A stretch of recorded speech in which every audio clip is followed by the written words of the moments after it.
Саламатсыздар ма? Бүгін сіздермен қарастыратынымыз жылу физикасы, соның ішінде сұйық және қатты денелер туралы. Жалпы 14-ші тапсырма. 14-ші тапсырма бойынша қаныққан және қанықпаған бу, ауаның ылғалдығы, сұйықтың беттік қабатының қасиеттері, жұғу, капиллярлық құбылыстар, сосын кристалл және аморф денелер. Одан кейін осының механикалық қасиеттері, яғни механикалық кернеу, кук заңы, беріктік қоры деген сияқты заттар келеді. Бұл тапсырма А деңгейінің тапсырмасы, енді осыған тоқталып өтейік. Жақсы, сонымен бірінші сұрақта сұйықтың газ күйге ауысуы, сұйықтан газға ауысуды біз булану деп атаймыз, білесіздер, булану деп атаймыз. Енді ары қарай тоқтап өтейік. Мынау конденсация дегеніміз, ол керісінше газдан сұйыққа ауысуды айтамыз. Газдан сұйыққа ауысуды айтамыз. Конденсация дегеніміз, сублимация дегеніміз, ол қаттыдан газға өтуді айтамыз. Қатаю дегеніміз білесіздер, сұйықтан қаттыға өтуді қатаю деп атаймыз.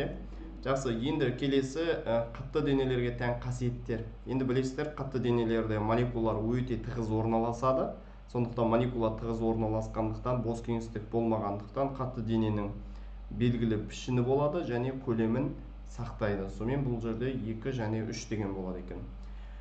Келесі бізде аморф денелердің ерекшелігіне жатпайтыны дейді. Енді бізде қатты денелер екіге бөлінеді, аморфты және кристалл денелер.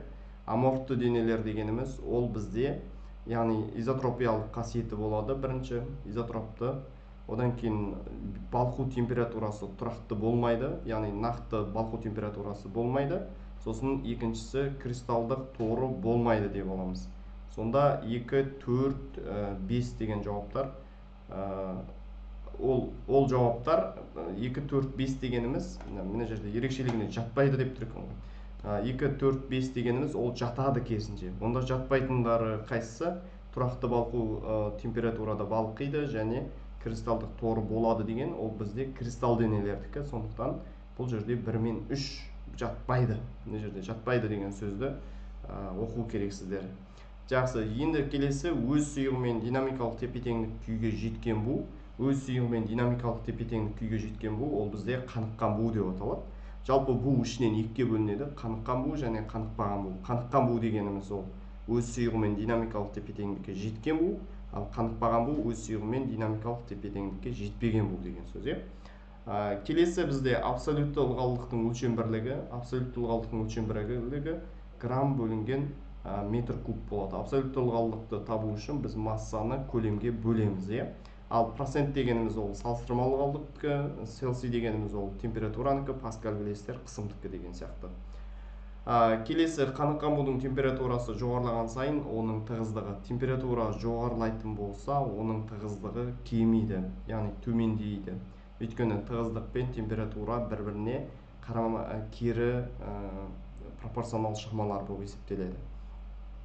Келесі сұрағымыз, ауаның салыстырмалы ылғалдығы 100% болу үшін психрометрде құрғақ және ылғал термометрлер бірдей температураны көрсету керек. Бұл жерде А жауап болады. Екеуінің мәндері бірдей болу үшін. Мына жақта енді теориялар көп, өйткені А деңгейінің тапсырмалары ғой. Сұйық пен оның қаныққан буының тығыздықтары мәндерінің арасындағы айырмашылық жоғалатын температура, оны біз кризистік температура деп атаймыз. Екеуінің айырмашылығы жоғалатын температура. Енді бір-бірден айтып өтейін. Мысалы, үштік температура дегеніміз ол сұйық, газ және қатты денелері үшеуінің кездесетін температурасын айтамыз. Шекті температура дегеніміз ол бізде абсолют температура дегеніміз 0 кельвин, шекті температура дегеніміз, яғни асқын өткізгіштік байқалатын температураны біз шекті температура деп атаймыз. Енді келесі есепке тоқталайық. Келесі есепте сіздерге көлемі берілген. Көлемі бізде 60 метр куб дейді. Көлемі 60 метр куб болған. Одан кейін бізде массасы берілген. Массасы 1200 грамм болса, енді бізден сұрап тұрғаны абсолютті ылғалдық. Абсолютті ылғалдық дегеніміз тығыздық қой. Сонда оны біз табу үшін массаны көлемге бөле саламыз. Сонда 1200 бөлінген 60, сонда бізде 20 грамм бөлінген метр куб болады. Жауабы Д болады деген сөз. Келесі сұрақ мынандай кесте берілген сіздерге. Суретте бөлмедегі психрометр көрсетілген дейді. Температураны көрсеткіштері және кестелерді пайдаланып салыстырмалы ылғалдықты анықтаңыз дейді. Енді температурада көрсеткіштерді қарайсыздар. Мынау мысалы осындай матамен тұратын болса, ол ылғалдының температурасы ол бізде 26-ны көрсетіп тұр. Егер ешқандай материал жоқ, мата жоқ болатын болса, ол құрғақтікі болады. Ол бізде 30 градус болып тұр. Енді біз бірінші осы 30-дан 26-ны азайтамыз, сонда бізде 4 болады. Енді құрғақ 30 болып тұр, мынау 4 болып тұр. Осы 4 пен 30-дың кездесетін жерін аламыз. 4 пен 30 ол 92%-те кездеседі. Сондықтан бұл жерде бізде 92% деп ала саласыздар. Келесі есепте бөлмедегі ылғалды температурасы 94% болған. Ақпаратты пайдаланып ылғал термометрдің көрсеткішін табыңыздар дейді. Енді бұл жерде 94%-ті алып аласыз. 94-тің тұсында құрғағы 30-ды көрсетіп тұр. Енді ылғалды температураны табу үшін біз осы 30-дан мынау 3-ті азайтып тастаймыз. 30-дан 3-ті азайтатын болсақ, жаңағы ылғал температурасы 27 градус деп ала саламыз. Сонда бұл жерде көріп отырсыздар, 30 бен 94 деген 3-тің арасы ғой. 3 деген мына жерде сіздерге жазылып тұр. Құрғақ пен ылғалдың айырмасы. Ылғалдың температурасы аз болады, құрғақтың температурасы көбірек болады деп ала саласыздар. Келесі ауаның әрбір куб метрінде бізге несі берілген, яғни массасы берілген.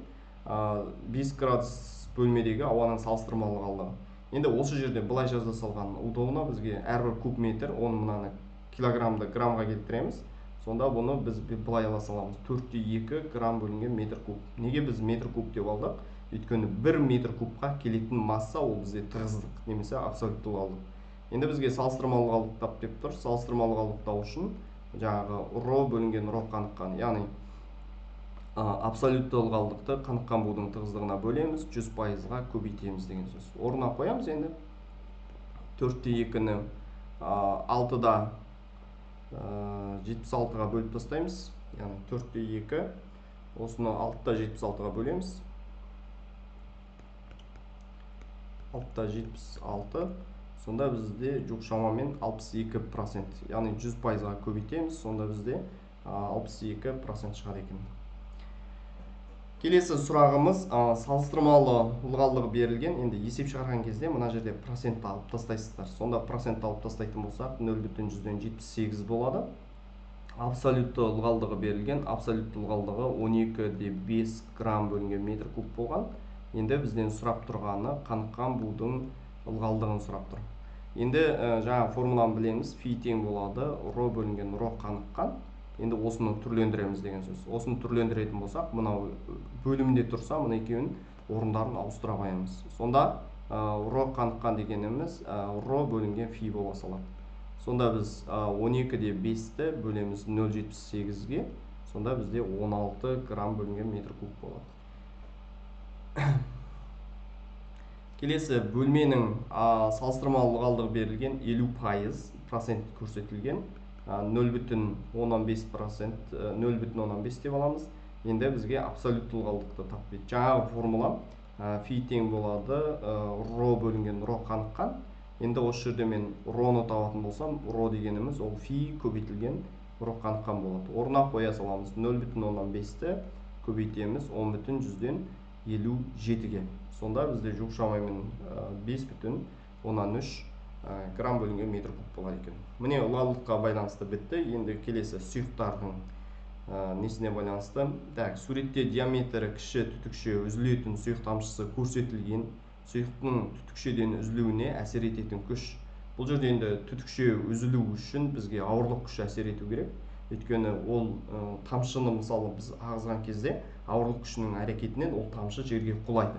Сондықтан бұл жерде ауырлық күші деген жауап береміз. Келесі материалдың басқа материалдың бетін сызып бүлдіру қасиеті бұл жерде ол қаттылық деп аталады. Бетін қате жазып жатырмын. Қаттылық емес, бұл жерде беріктік деп аталады. Енді мен қаттылықты бірден айтып өтейін. Қаттылық дегеніміз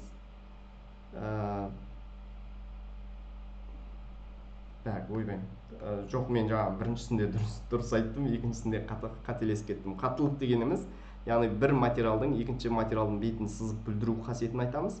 Ал беріктік дегеніміз сыртқы күштерге төтеп бере алуын айтамыз. Ал қатаңдық дегеніміз ол 1 метрге созу үшін қанша ньютон күш жұмсаймыз, яғни созылуын айтамыз, бір сөзбен. Ал серпімділік деген білесіздер, ол орнына қайтып келуін айтамыз.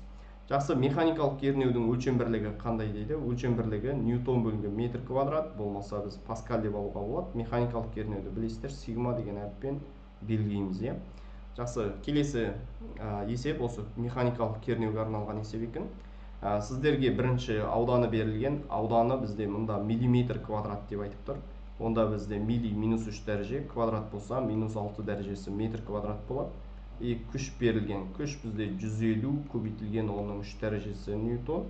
Енді сіздерден сұрап тұрғаны механикалық кернеуді тап дейді. Механикалық кернеуді табу үшін біз күшті ауданға бөле саламыз. Сонымен 150 көбейтілген 10-3 дәрежесі, осыны бөлеміз 3 көбейтілген 10-6 дәрежесіне. Сонда 150-ді 3-ке бөлсек 50 болады. Мына минус 6 дәреже үстіге барғанда плюс 6 болады. Сонда 50 көбейтілген 10-9 дәрежесі паскаль, ол бізде 50 гигапаскаль болады. Келесі есепте негізі шамамен осындай есеп. Бұл жерде сіздерге аудан берілген 8 миллиметр, милли деген 10-ның минус 6 дәрежесі метр квадрат дейміз. Сосын масса берілген, масса бізде 4 килограмм. Енді бізден сұрап тұрғаны механикалық кернеуді тап дейді.